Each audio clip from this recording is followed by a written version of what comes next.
I wanted to do a bit of a demonstration with someone. These problems to power questions are actually in the Lacking Confidence book.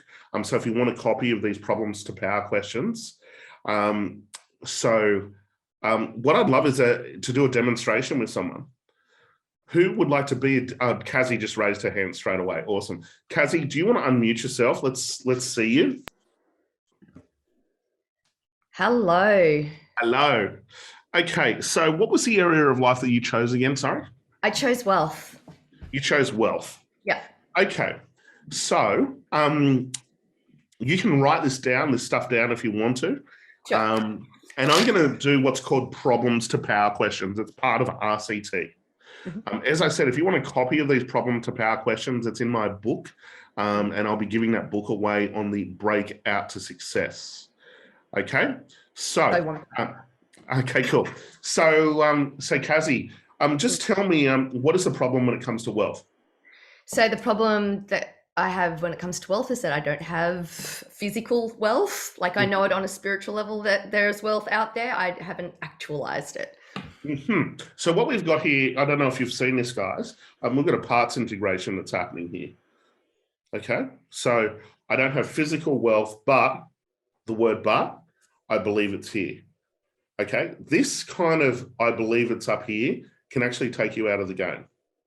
And the reason is because you can live in the spiritual world and not actually be in practical world. Does that kind of make sense? Oh yeah, totally. Yeah. So we got to kind of bring you back down. If we look at it, like if we look at these areas, everybody, and you may want to write this down.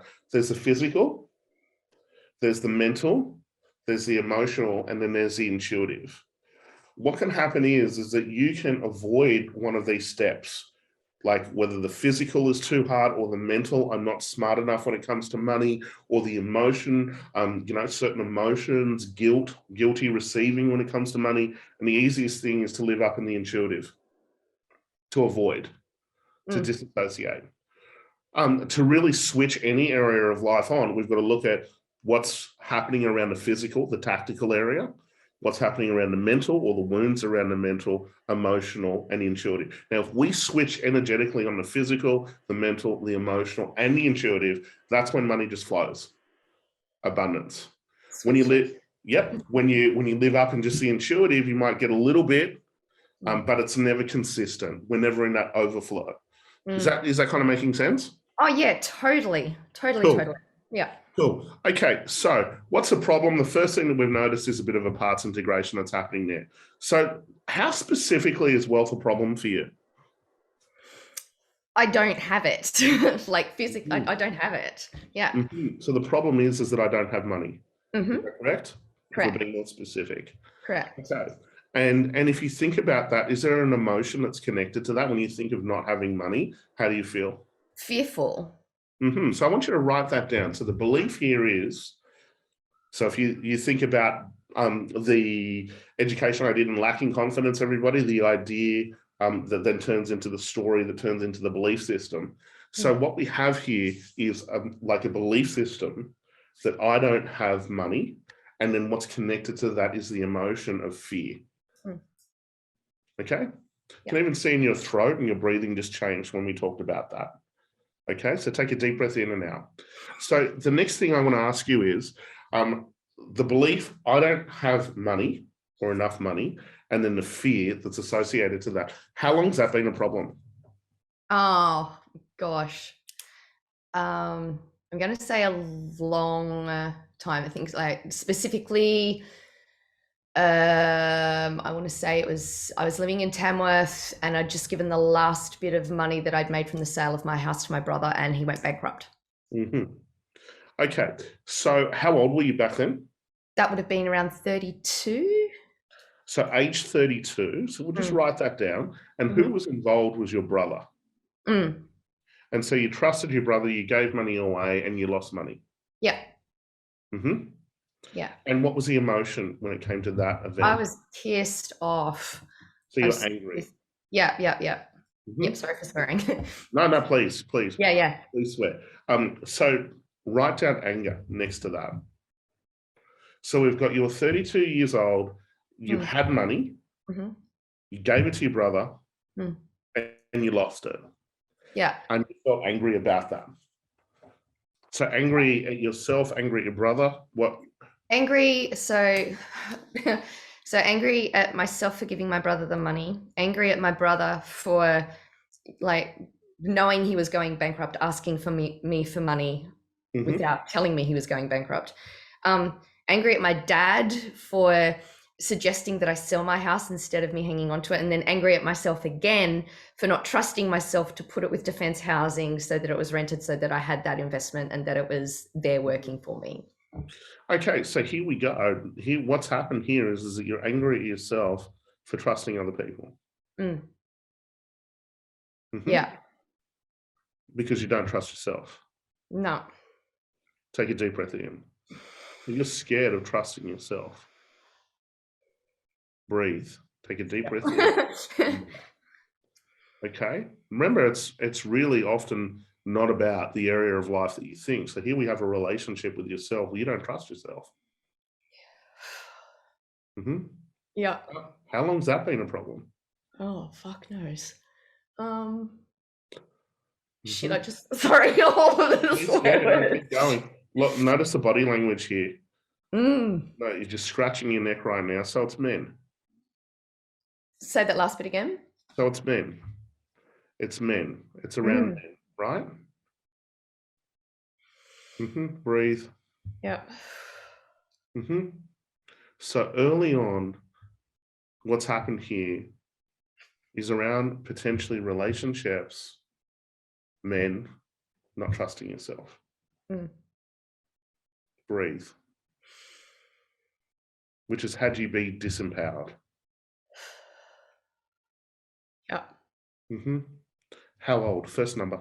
4. Age 4. Who was involved? My pop. Your pop, yeah.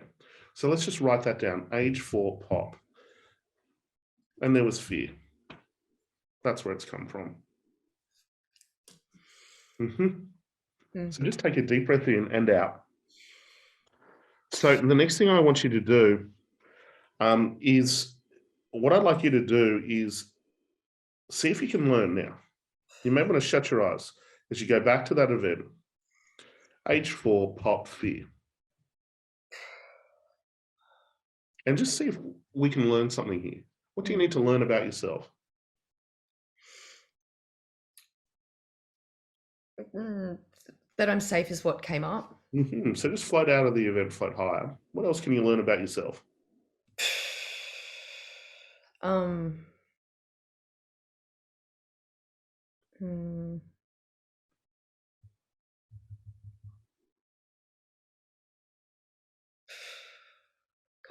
I don't know.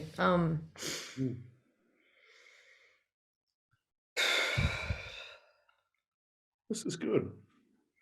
Notice the energy, everybody. What's happening here? So just float up a little bit higher. See the 4-year-old you. There's a dynamic between you, your pop, and fear.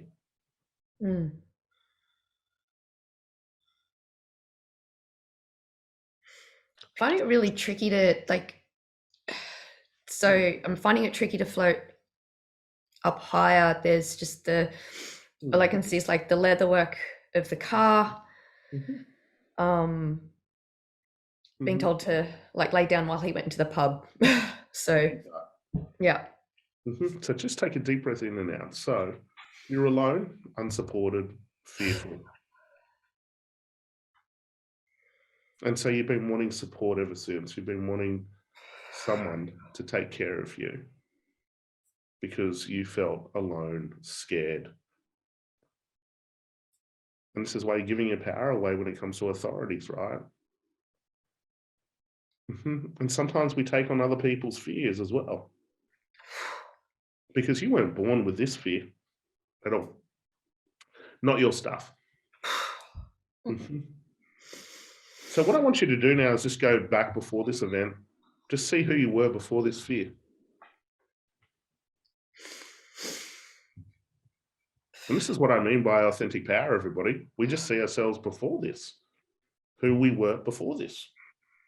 Because the fear is not you. Sometimes we'll hold on to fear to have a relationship with someone.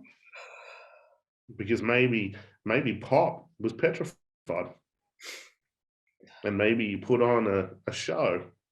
Because sometimes the most fearful people, they put on a show, almost like a bully, that type of thing. And here we go. Yeah, notice you just touched your throat right then. And that often means that you didn't have a voice. So you shut off your voice.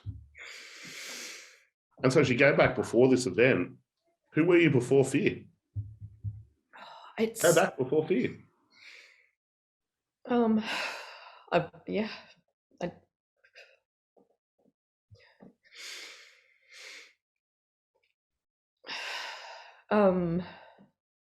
Playful. There you go. Voice change. Everyone say that? Voice change. So who you are is playful. Yeah. Yeah. And part of you stopped being as playful as you were after that event. Totally. There you go. Voice change. Say that again. Awesome. All right. Go back to that event. See, like sometimes we hold on to patterns to have a relationship with someone, right? Yeah. That's the challenge. We'll hold on to their wounds. It's like building rapport. We find something in common with someone. Sometimes we do it with wounds. We take on board someone else's wounds, and that's the only way to have a relationship with them. Fuck. And so as you go back to that event, just see if we can get any positive learnings. We're just loosening the grip. That's what we do. Just loosen the grip with problems to power. Is there any learnings you can get now? Learnings for myself specifically. I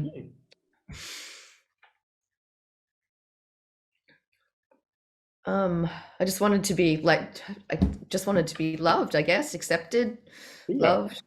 Doing what I was told. Yeah.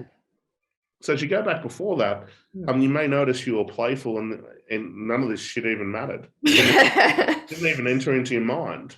It only entered into your mind when someone else has got that wound. This is the thing. Who you are before this event is actually who you really are. Who you are before this event, once we unlock this, and remember, this is just to turn these problems into power. We're loosening the grip with these questions. When we unlock this, imagine that when it comes to finances, that you will be playful. And I think that's just, it's like the memory that I have before that. I think it was before that anyway. It occurs that way, so I'll take it. Is just being excited, like I was going to playgroup, going to the Woodstock Hall. Like it was exciting. Entering in through the kitchen to the community hall where the playgroup was held. Like, yeah, that was exciting. It was.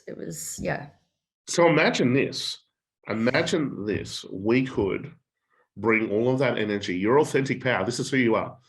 You know, playful, engaged, self-driven, not reliant on other people, bringing your power back. And we brought that into finances and relationships. Yeah. Yeah. And so just imagine that, because we've just unlocked this authentic power. This is what I'm saying. The old pattern is exhausting. Did everyone see that? Give me a yes. The old pattern is exhausting. Giving your power away. I'm trying to create wealth by giving your power away in fear. That's been your strategy. To find someone that you think is like grandpa or whatever it is, and then to give your power away because of fear. Okay? That's been your relationships, and that's been your wealth. Now, all we need to do is just get back to who you really are, which is playful dancing. Okay? That's who you really are. As we bring that into your relationships, and just take a deep breath in, as we bring that into your relationships, suddenly you overflow. You start creating easily and effortlessly. You start making the right decisions. You know, and I really saw this with my mom. My dad controlled all of the finances. She was disempowered. She was a nurse. She was on a nurse's wage. And my dad was, you know, the financial guru. My mom created more wealth than my dad within 5 years of him passing by trusting herself. Yeah. I love your mom, by the way. Yeah, she's pretty inspiring. Yeah. And so this is the same thing. She did work on herself, and she switched on her true voice. She got her authentic power back. And then she started to trust in herself and make decisions. And she's incredible. It's only when she, you know, gives the power away, it's the wrong thing. But when she trusts herself and she does the research, she makes a decision. and comes from a different place. And this is what's going to happen with you. It's just going to be playful, energetic, creative, and then bang, suddenly it's just going to start working. So if you bring that playfulness into your business, if you bring that playfulness and energy and all of those things will start working. Okay. So now I want you to come back to now, take a deep breath in and out. What a great demo, everybody. A big round of applause. Thank you, Matt. My pleasure.